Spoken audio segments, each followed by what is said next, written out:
Okay, well this is Russ Carlson and Info Central, and this is actually my favorite part of the tour, is a little bit about NAR heritage, so history. So here we go. I work in the NAR archives, and we've got documents that go back to the beginning of the association when it was first formed in 1908. That's an original program from the first NAR convention held in the YMCA here in Chicago. We actually have documents that go back into the 1890s and even older. So we've got a very good repository of real estate history here. And if you're a history buff, the archives is the place to go because we've got some very neat things. Something that is a cornerstone of the NAR's philosophy is the Code of Ethics. All realtors are expected to live up to the Code of Ethics, which is based on the Golden Rule, really, do unto others. This is the first Code of Ethics, which was adopted in 1913 at the National Convention in New Orleans. Something else we have here is an old guidelines rule book for the multiple listing service. This is a very early one. You'll notice it's from 1924. You'll also notice that compared to modern MLS rules, it's rather thin. I don't think you can have an MLS rule book of this size anymore, but it's kind of neat. The very first MLSs, by the way, were formed in the early 1920s in the same year in Cincinnati and San Diego, California. The same year, just odd. But anyway, we keep a lot of neat things in the archives. In the old days of the conventions, in the early 1900s, realtors would wear ribbons showing what board of realtors they came from. And today, of course, we wear those rectangular plastic badges. Personally, I'd like to go back to the old ribbons because I think they're a lot more colorful. I think they're just neater looking. I think so, yeah. I've got a feeling that somebody in our convention department would give me a reason why we can't do that. Right. Yes. A lot of neat places that we held conventions in the old days. We talked about the first convention in Chicago. Here is as a convention in New Orleans, Los Angeles, Boston, and the 1912 convention is one of my favorites. Right in front of you there, you see the oldest known photograph of an NAR convention floor. That is the convention floor from 1912 in Louisville, Kentucky. It was held in the Armory in that city, and you can see the realtors all seated in their folded chairs, and you'll see signs showing the name of the city where they're from, not unlike a political convention would be later on. And if you look at the crowd, I don't know, what are there, about maybe 200 people there, 250 people? The conventions are a lot larger now, which is one of the reasons we can't hold any more conventions in Louisville. But really some neat stuff. I go back and I find articles that are just very fascinating. The same year, in 1912, the National Real Estate Journal ran an article on 3 realtors who perished in the Titanic disaster. These 3 realtors who lost their lives, and very, very interesting stuff. Just neat. Going back to that 1912 convention, this is a gavel that was presented to the president of NAR at that convention.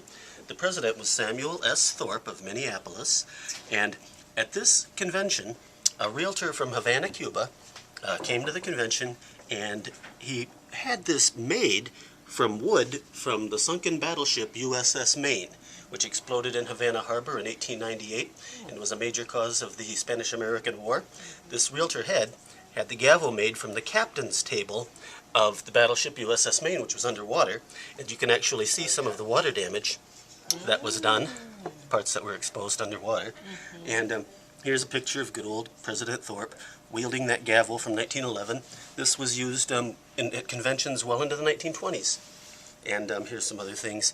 A ribbon from that 1912 Louisville convention, and a little program there. We've always liked our gavels. This gavel was given to board presidents and distinguished persons by the National Association. This gavel is made, the wood is from Thomas Jefferson's home at Monticello and George Washington's home at Mount Vernon.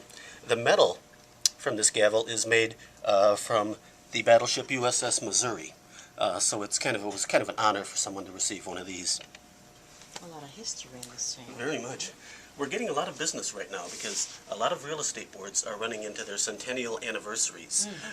They were formed in 1911, and here we are 100 years later, and they want to know their history, which keeps me and the archivist, Frederick Keller, very busy going through these old books, as you can imagine. But anyway, some other things interesting.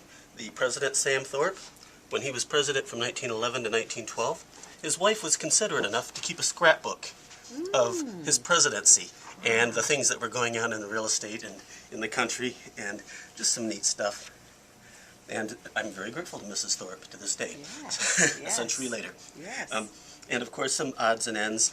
This is kind of neat. This is a brick from President Abraham Lincoln's home in Springfield, Illinois, and we were fortunate to get one when they did some remodeling at the home in the 1950s. Wow. And people are always interested in this, but That's pretty anyway. cool. Catches your eyes. Yeah, I quit. Quick. Yeah, it really does. We do a lot of histories for boards here. A board of realtors wants some information. We look it up for them. Sometimes they want a list of all their presidents, going back to 1910, 1920, whenever, and we're happy to look that up for them. And I think it's fun for people to see how things have changed, how technology has evolved in the real estate industry. But also I think it's fun to kind of connect with the people who were here a century ago and who were real estate professionals, and really setting an example of something like the Code of Ethics, realizing that, you know, we owe it to our clients and to each other to do these things right. But anyway, that's my speech. Does anybody have any questions? Oh gosh. I'm just interested with the history of the Philippines. Oh yeah. I you don't know have- if you have that. You may have not. You think you have that? I've got a file. We can. You got a file. Why don't we So- open it up tomorrow Okay, okay, and take a great, good look great, at it? Yeah. great. Okay. The We start have, of international affiliation. Yeah. oh, absolutely. That would be very interesting. Yeah. Any other questions? So this is the first. When was the first convention again? 1908 in Chicago. Right. Yep, it started in 1907. There were a handful of real estate boards were in Duluth, Minnesota at the invitation of the Duluth board, and a realtor named Edward Judd from Chicago, who was the president of the Chicago board at the time, stood up and said, "I propose we form a national organization." And so these Started boards, here in Chicago. and these boards agreed to do that, to meet the next year in Chicago, and they sent out mailings to real estate boards across the country, and I believe it was about 29 real estate boards met in Chicago in 1908, and that's how we were born. I know in San Diego, the board I belonged to started in 1915.